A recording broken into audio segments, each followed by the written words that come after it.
சொல்லியிருந்தங்கன்னா அதானி அவர்கள் சென்னைக்கு வந்த பொழுது முதலமைச்சருடைய மருமகன் அவங்கள லீலா பேலஸ் ஹோட்டல்ல சந்திச்சாங்க. இல்லைன்னா சொல்லிட்டு நான் போட்டோ வெளியிடுறேங்கண்ணா. அதானி சென்னை வந்த பொழுது அவரை லீலா பேலஸ் ஹோட்டலில் சபரீசன் சென்று சந்தித்ததாகவும் அதற்கான ஆதாரம் தன்னிடம் இருப்பதாக பாஜக மாநில தலைவர் அண்ணாமலை செய்தியாளர் சந்திப்பில் தெரிவித்துள்ளார்.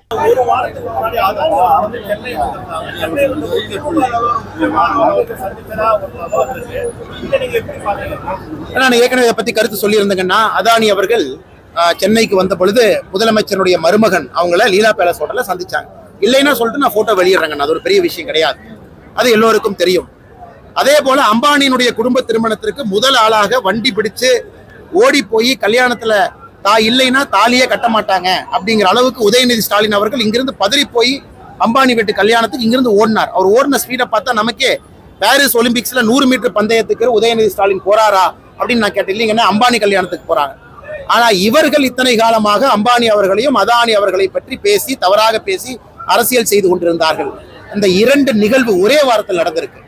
மகன் அம்பானி வீட்டு திருமணமும் மருமகன் அதானியினுடைய சந்திப்பும் தமிழக மக்கள் பார்த்து கொண்டிருக்கின்றார்கள்.